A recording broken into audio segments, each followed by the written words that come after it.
बेटा आज हम क्वेश्चन नंबर 12 चैप्टर 1 आई कम पार्ट 2 चैप्टर नंबर 1 उसका प्रॉब्लम नंबर 12 करेंगे। आप बुक पर देख सकते हैं कि बरकत के मुतालिक उन्होंने ये बताया है कि उसमें उन्होंने टोटल इंफॉर्मेशन दी है। Capital, creditors, sundry debtors, machinery, receipts, income side पे रिसीट्स लिखी हैं और पेमेंट साइड्स पे जो पेमेंट आपने करनी है वो वाली डिटेल्स लिखी है। नीचे उसमें क्लोजिंग बैलेंस आपको सारे दे दिए। उसमें क्रेडिटर्स का बैलेंस है, उसमें आपके पास डेटर्स का बैलेंस है, उसमें मशीनरी, फर्नीचर, स्टॉक का बैलेंस है। अब वो कहते हैं trading and profit and loss account बनाएं और उसके अलावा आपने एक balance sheet after providing depreciation लेकर मशीनरी पर 10%, 15% आपने लेनी है, फर्नीचर पर और इन्वेस्टमेंट ऑन कैपिटल 5% एंड 5% आपने डेटर्स पर डाउटफुल डेट्स भी जो है वो आपने कैलकुलेट करने हैं। अब सबसे पहले हम ये करेंगे कि हमारे पास जो इंफॉर्मेशन है उसके मुताबिक जिस चीज की हमें जरूरत है वो हमें क्रेडिट सेल्स रिक्वायर्ड है और साथ में हमें क्रेडिट परचेजेस रिक्वायर्ड है। दो तरह की परचेजेस होती हैं, दो तरह की, मतलब एक होती है कैश परचेज, आपने कोई चीज ली और ऑन द स्पॉट आपने कैश पेमेंट कर दी, उसको हम कैश परचेज कहते हैं। और इसी तरह से क्रेडिट सेल, आपने कोई चीज सेल की और ऑन द स्पॉट आपने उसकी पेमेंट कर दी तो वो आपके पास क्या आ जाएगी, क्रेडिट सेल्स। अब यहाँ इशू ये है कि हमें बरकत वाले क्वेश्चन में हमने डेटर का अकाउंट भी बनाना है टू फाइंड क्रेडिट सेल्स। देखिए डेटर्स का मतलब ये है कि किसी ने आपके पैसे देने, इन सिंपल वर्ड्स में आपको समझाता हूँ कि किसी ने आपके पैसे देने, आपने उसको कोई चीजें सेल आउट की हैं और उसने उस पर जो है वो आपसे टाइम मांगा है, आपने उसको कुछ अरसे के लिए जो है वो चीजें जो है वो कितने ऑन क्रेडिट, उधार पर, तो वो चीजें उसको फाइंड करेंगे। उसके लिए हमें डेटर अकाउंट की जरूरत पड़ती है। तो सबसे पहले याद रखिएगा इसमें दो कंसेप्ट्स हैं, एक है बैलेंस ब्रॉट डाउन और एक है बैलेंस कैरी डाउन। किसी भी ईयर का लास्ट का बैलेंस कैरी डाउन कहलाता है। किसी भी ईयर का एंडिंग बैलेंस जो है वो हमारे पास कैरी डाउन कहलाता है और जब वो नेक्स्ट ईयर में कन्वर्ट होता है तो वो हमारे पास कैरी डाउन से कन्वर्ट होकर ब्रॉट डाउन हो जाता है। तो एंडिंग बैलेंस को हम क्या कहते हैं, कैरी डाउन, और जब वो नेक्स्ट ईयर में एंटर होता है तो क्या हो जाता है, ब्रॉट डाउन। तो कैरी डाउन और ब्रॉट डाउन को आपको फर्क आना चाहिए। तो सबसे पहले अगर आप बुक के स्टार्ट में चेक करें तो आपको बैलेंस कैरी डाउन मिल सकता है जिसे अब हम बैलेंस ब्रॉट डाउन बनाएंगे टोटल डेटर अकाउंट फाइंड करने के लिए। देखिए कैपिटल क्या है, क्रेडिटर, ये डेटर्स की अमाउंट है, ये 22,000, ये उसने लिखा है 1 जनवरी 2016 और आप जो स्टेटमेंट बना रहे हैं वो 31 दिसंबर 2016 की है। तो मतलब ये पूरे साल की, तो ओपनिंग बैलेंस लास्ट ईयर का कैरी डाउन, इस साल का ओपनिंग बैलेंस। तो सबसे पहले आप लिखेंगे बैलेंस ब्रॉट डाउन। इसके बाद आप इनकम साइड पे जाएंगे, जिसे यहाँ पे जैसे रिसीट्स लिखा है, यह इनकम है, इनकम साइड पे जाएंगे और जाकर आप देखेंगे क्या कोई अमाउंट आपको रिसीव हुई है। तो यहाँ पर जब मैं देखता हूँ तो सेकंड में आ जाता है रिसीव फ्रॉम डेटर, तो 40,000 रुपए आपकी इनकम है, तो इसको आप इनकम साइड पे लिखेंगे 40,000। अब आपके लिए बैलेंस कैरी डाउन फाइंड करना है, तो बैलेंस कैरी डाउन का मतलब है एंडिंग में आप जाएंगे, जो एंड की वैल्यूज आपको दी है वहां पर डेटर की अमाउंट आपको मेंशन है 28,000, बैलेंस करेंगे तो 68,000 में से 22,000 जब आप लेस करेंगे तो आपके पास बैलेंस आ जाएगा 46,000। ये आपकी बैलेंसिंग फिगर है और ये आपकी क्रेडिट सेल्स है। तो परचेज क्रेडिट कैश सेल्स आपको ऑलरेडी मालूम है, तो क्रेडिट परचेज सेल्स आपने फाइंड कर ली है। तो यहां तक कोई कंफ्यूजन है इसमें? सिंपल, ब्रॉट डाउन, जो चीज रिसीव हुई है उसको इनकम साइड पे और फिर उसका कैरी डाउन लेकर बैलेंस कर दें। इस तरह से नेक्स्ट जो है वो आपके पास टोटल क्रेडिटर्स अकाउंट है। ये आप परचेज, जो क्रेडिट परचेज है उसको फाइंड करने के लिए जो है वो आप जो है वो कैलकुलेट करते हो।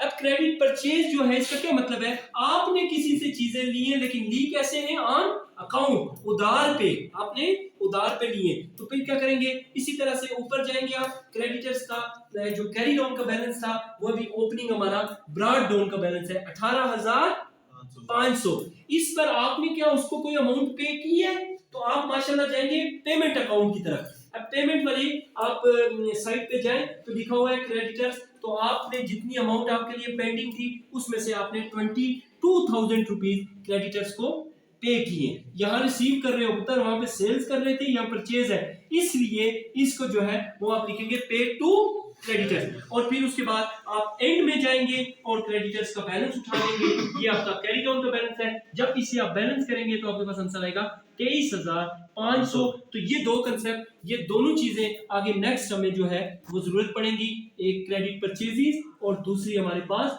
Credit sales. तो इंशाल्लाह इस क्वेश्चन को नेक्स्ट कंटिन्यू करेंगे। बरकत का जो रिमेनिंग क्वेश्चन है उसका कल हमने डेटर अकाउंट और क्रेडिटर अकाउंट आपको मैंने समझा दिया था। आज बनाएंगे ट्रेडिंग एंड प्रॉफिट और लॉस अकाउंट। इसमें दो पार्ट्स हैं, एक ट्रेडिंग और दूसरा प्रॉफिट और लॉस अकाउंट। ट्रेडिंग में आप ग्रॉस प्रॉफिट को फाइंड करते हैं और प्रॉफिट और लॉस में आपके पास नेट प्रॉफिट या नेट लॉस जो है वो आप उसका आपको पता चल जाता है। सबसे पहले हम जो है वो जब इस क्वेश्चन को स्टार्ट करेंगे तो उसका फॉर्मेट बनाएंगे। फॉर्मेट आपको ऑलरेडी पता है। ओपनिंग स्टॉक, जो आपने जब बिजनेस स्टार्ट में किया, जब आपने बिजनेस को स्टार्ट करने का सोचा तो आपके पास जो स्टॉक पड़ा था, वो किसी भी फॉर्म में जो आपके पास स्टॉक पड़ा था बिजनेस के लिए, उसको आप ओपनिंग स्टॉक में, तो आप जब ऊपर पेज को स्टार्ट से देखेंगे तो आपके पास जो स्टॉक की अमाउंट दी हुई है वो है 14,000। उसके बाद नेक्स्ट हम लिखते हैं परचेजेस। दूसरा, हम बिजनेस के लिए कुछ चीजें परचेज करते हैं तो हमारी परचेजेस हैं। परचेजेस दो तरह की है, मैंने कल समझाया था, एक कैश परचेजेस है और एक से क्रेडिट परचेजेस हैं। तो इस क्वेश्चन में हमें कैश परचेजेस नहीं दी गई, क्रेडिट परचेजेस वही हैं जो कि हमने क्रेडिटर अकाउंट से कल फाइंड की थी, 23,500। ये कल मैंने आपको बता दिया था। इसके अलावा कोई भी ऐसा एक्सपेंस जो कि डायरेक्ट फॉर्म में हो और फैक्ट्री के अंदर हो या जहां आपका बिजनेस है वहां पर हो, उसको हम इसमें इंक्लूड करेंगे। तो वेजेस, जो कि लेबर है, उसको आपने वेजेस पे किए 6,000 की। दूसरी साइड पे जब इनकम साइड पे आप जाते हैं तो सबसे पहले आप सेल्स लिखते हैं। उसमें भी हम देखेंगे हमारे पास कैश सेल्स और क्रेडिट सेल दोनों मौजूद हों। तो कैश सेल की अमाउंट उसमें सेपरेट दी हुई है 12,000 और क्रेडिट सेल हमने कल डेटर अकाउंट से फाइंड की थी 46,000। तो टोटल अमाउंट 58,000 है हमारे पास।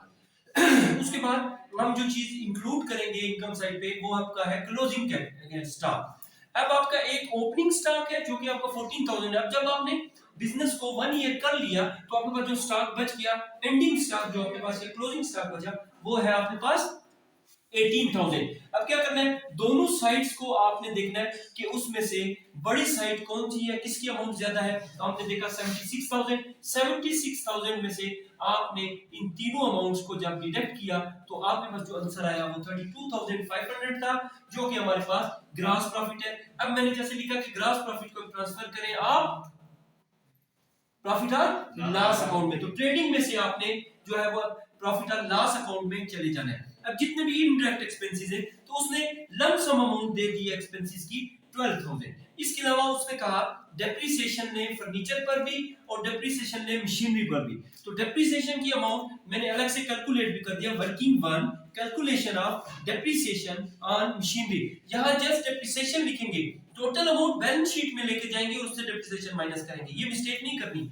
तो calculation of depreciation on machinery, तो मशीनरी की टोटल अमाउंट 34,000 थी, 10% आपने डेप्रिसिएशन लेनी है, multiply by 10 divide by 100 is equal to 3400। तो डेप्रिसिएशन निकली 3400। इसका फर्नीचर पे लेनी है, फर्नीचर की टोटल अमाउंट थी 5,000 और उसका आपने 15% लेना था, तो आपकी डेप्रिसिएशन कितनी हो गई 750। तो आपके पास जो फर्नीचर की डेप्रिसिएशन है 750, 34 और 750 को आपने इनर कॉलम में जो है वो लिखना है, कैलकुलेट करना है और आउटर कॉलम में लेकर जाना है। दोनों को प्लस करेंगे 4,150 आंसर आएगा। तीसरी चीज वो कह रहे हैं कि इंटरेस्ट पर कैपिटल जो है उसकी अमाउंट भी आप जो है वो फाइंड करें। तो कैपिटल हमें स्टार्ट में दिया हुआ है 72,000, उस पे 5% निकालिए तो 3600 multiply by 5 divide by 100 is equal to 3600। तो इंटरेस्ट ऑन कैपिटल आपके पास कितना आ गया 3600। उसके बाद लास्ट चीज है कि वो ऐसा बैड डेट जिसका शक है कि वो आपको रिकवर होंगे या नहीं होंगे, उसकी अमाउंट आपने फाइंड करनी है। टोटल डेटर हमेशा याद रखें जिस वक्त भी आप डेटर्स को कंसीडर करेंगे तो क्लोजिंग डेटर्स पे डाउटफुल डेट्स निकलेंगे, ओपनिंग डेटर्स पे नहीं निकलेंगे। जब भी निकलेंगे क्लोजिंग पे। तो क्लोजिंग की अमाउंट हमने पहले ही फाइंड कर ली थी 28,000 multiply by 5 divide by 100 is equal to 1400। तो आपके डाउटफुल डेट्स की अमाउंट जो है 1400 है। वन बाय वन यहाँ पर मैंने मेंशन किया वर्किंग वन, आगे जाके आप देख सकते हैं वर्किंग टू वो अलग से है, working three and working for. और दूसरी साइड पे हमें इनकम साइड पे कुछ भी नहीं दिया हुआ, इसलिए इसको यहाँ पर हम वाइंड अप करेंगे। तो 32,500 ही बड़ी अमाउंट है, इसमें से 12,4150 3600 और 1400 जब डिडक्ट करेंगे तो आपका आंसर जो है 11,350 होगा। जो 11,350 है ये आपका नेट प्रॉफिट होगा। तो अब हम नेक्स्ट इंशाल्लाह इसकी बैलेंस शीट बनाएंगे। तो यहां तक बेटा नोट कर लें, नेक्स्ट फिर हम बैलेंस शीट बनाएंगे। बिस्मिल्लाहिर्रहमानिर्रहीम। अच्छा, रिमेनिंग पार्ट ऑफ क्वेश्चन 12 हमने अभी प्रॉफिट और लॉस, ट्रेडिंग और प्रॉफिट और लॉस अकाउंट बनाया है। अब हम उसकी फाइनल बैलेंस शीट बनाने लगे। एक साइड लेफ्ट साइड होती है उसकी एसेट साइड और राइट साइड होती है उसकी लायबिलिटीज एंड कैपिटल साइड। तो सबसे पहले आपको बुक में जो कैश मेंशन है, कैश की अमाउंट आपके पास सबसे नीचे अगर ऊपर से पेमेंट साइड पे देखें तो आपके पास है 22,500 22,500। ये आपको उसने किसकी अमाउंट दी हुई है? कैश की अमाउंट दी हुई है। उसके बाद डेटर्स की टोटल अमाउंट 28,000 है। उस पर से डाउटफुल डेट्स जो कि आपने पीछे जो है एक्सपेंसेस साइड पे लिखे हैं प्रॉफिट और लॉस में, वो उसमें से माइनस करेंगे 1400। तो आपके पास डेटर्स की अमाउंट रिमेनिंग बच जाएगी 26,600। इसी तरह से क्लोजिंग स्टॉक आपको 18,000 दिया हुआ है। मशीनरी टोटल अमाउंट 34,000 है। उस पे डेप्रिसिएशन पीछे आप 3400 निकाल चुके हैं, माइनस करेंगे तो 30,600। इस तरह फर्नीचर है, फर्नीचर की टोटल अमाउंट 5,000 है। उस पर आपने 15% निकाल के 750 जो है वो उस पर डेप्रिसिएशन निकाली थी। जब आप 5,000 में से 750 निकालेंगे तो आपके पास 4250। तो जब आप इन्हें कैलकुलेट करेंगे तो आंसर आएगा 101950। दूसरी साइड पे सबसे पहले आपकी वो लायबिलिटी जो आपने पे करनी है क्रेडिटर्स को, क्रेडिटर्स आपके हैं 20,000 की अमाउंट। कैपिटल में ऐड करेंगे जो आपने नेट प्रॉफिट निकाला 11,350। तो आपके पास आंसर है 83,350। उसमें आप इंटरेस्ट ऑन कैपिटल जो आपके जो अमाउंट आपके पास फाइंड हुई है, पीछे आपने फाइंड की है 3600 रुपए। ये जो है ये कितने परसेंट थी? ये आई थिंक 5% थी आपके कैपिटल में। तो इंटरेस्ट ऑन कैपिटल आपको कितना मिला? 3600। तो टोटल अमाउंट 86,950। इस पर आपने जो है वो पर्सनल ड्राइंग्स की है, अपना जो है वो बिजनेस से पैसा बाहर लेकर गए, उसको आप माइनस करेंगे 5,000 को तो 81,950। तो 81,950 में 20,000 ऐड करेंगे तो 101,950। तो आपकी एसेट साइड और आपकी लायबिलिटी साइड दोनों एक दूसरे के क्या है? इक्वल है।